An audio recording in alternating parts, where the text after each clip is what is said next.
बातों को ध्यान में रखकर अब मुझे ये कहने में बिल्कुल भी संकोच नहीं हो रहा है कि केंद्र में लगभग पिछले 3 वर्षों से प्रधानमंत्री श्री नरेंद्र मोदी ने व श्री अमित शाह ने भी अर्थात इन दोनों गुरु व चेले ने मिलकर खासकर अपनी गलत नीतियों व गलत कारनामों की वजह से यहाँ अपने पूरे देश को बर्बाद करके रख दिया है। उत्तर प्रदेश सहित पूरे देश को इन्होंने, इन गुरु और चेले ने मिलकर पूरे देश को बर्बाद करके रख दिया है। और अब ये दोनों गुरु और चेले लोग मिलकर यहाँ भी सत्ता में हासिल करके, यहाँ सत्ता हासिल करने के सपने देख रहे हैं। और क्या देख रहे हैं कि सत्ता मिल जाए तो फिर हम उत्तर प्रदेश को भी तबाह और बर्बाद कर दें। ये ऐसा सपने देख रहे हैं जिसे ये लोग अपने पुराने दोस्त मुलायम सिंह यादव, जिनके परिवार के शादी विवाह आदि में अक्सर इनका घर में आना जाना ही बना रहता है, प्रधानमंत्री का और अमित शाह का, बीजेपी के लोगों का,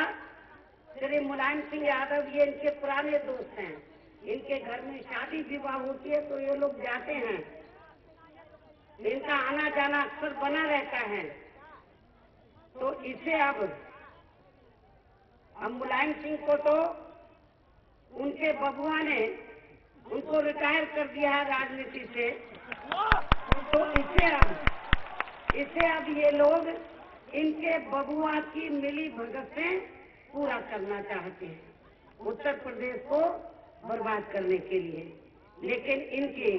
इस कोशिश को यहाँ हमारी पार्टी कतई भी पूरा नहीं होने देगी। अर्थात हमारी पार्टी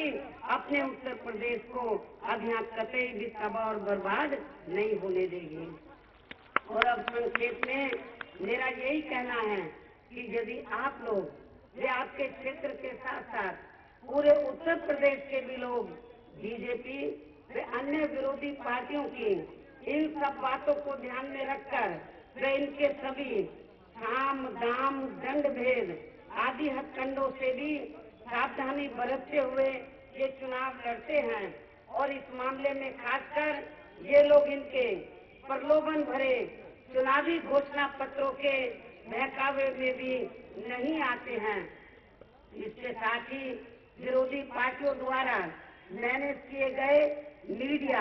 व ओपिनियन पोल एवं सर्वे आदि में भी जबरदस्ती की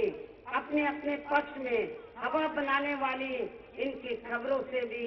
ये लोग गुमराह नहीं होते हैं। आप लोग गुमराह नहीं होते हैं तो तब फिर इस चुनाव में बीएसपी को अकेले ही अपनी पार्टी की पूर्ण बहुमत की सरकार बनाने से फिर यहाँ कोई भी ताकत रोक नहीं पाएगी। इसके साथ ही यहाँ मैं अपने खासकर पूर्वांचल क्षेत्र के लोगों को, क्योंकि आपका ये जिला पूर्वांचल में आता, बहुत पिछड़ा हुआ जिला है, मुझे इसकी जानकारी है। इसके साथ ही यहाँ मैं अपने खासकर पूर्वांचल क्षेत्र के लोगों को ये भी कहना चाहती हूँ कि आपके पूर्वांचल क्षेत्र के जो लोग कांग्रेस पार्टी की हुकूमत के दौरान से ही अपनी रोटी रोजी के लिए बड़ी तादाद में मुंबई में चले गए हैं, तो वहाँ उनके साथ खासकर बीजेपी व इनकी सहयोगी पार्टी शिवसेना द्वारा जो आए दिन वहाँ सोतेला बर्ताव किया जाता रहता है, तो इसका भी बदला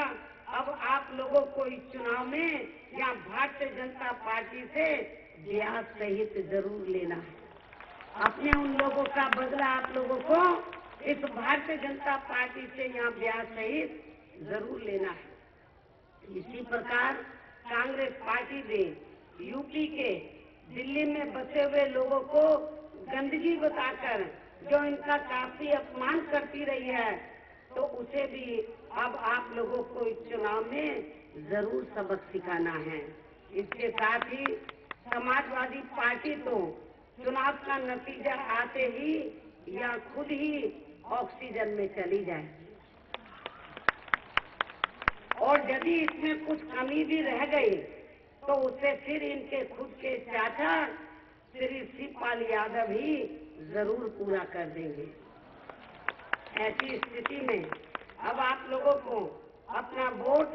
इन सभी विरोधी पार्टियों को न देकर केवल अपनी एकमात्र हितैषी पार्टी बहुजन समाज पार्टी को ही देना है। और वैसे भी प्रदेश में अभी तक जितने भी चरण के वोट पड़े हैं तो उससे अब तक के यही शुभ संकेत मिल रहे हैं कि अब इस चुनाव में बीएसपी की अकेले ही अपनी पूर्ण बहुमत की सरकार बनने के लिए जा रही है, जिसे बीजेपी ने अंदर अंदर स्वीकार भी कर लिया है। और अब बीजेपी या वास्तव में सपा व कांग्रेस से दूसरे व तीसरे नंबर पर आने के लिए ही ये चुनाव लड़ रही है। और अब इस चुनाव में इनका बिहार के विधानसभा चुनाव से भी काफी ज्यादा बुरा हाल होने वाला है। और वैसे भी अब इनके वरिष्ठ नेताओं के तो अभी से ही चेहरे के नूर तक भी उतरने लगे हैं। और अब इस चुनाव में वास्तव में यहाँ बीजेपी के सुनामी वाले ही काफी बुरे दिन आने वाले हैं। इन्हीं जरूरी बातों के साथ ही अब मैं आप लोगों को ये भी विश्वास दिलाना चाहती हूँ कि प्रदेश में बीएसपी की सरकार के बनने पर सर्वप्रथम यहाँ सपा के गुंडों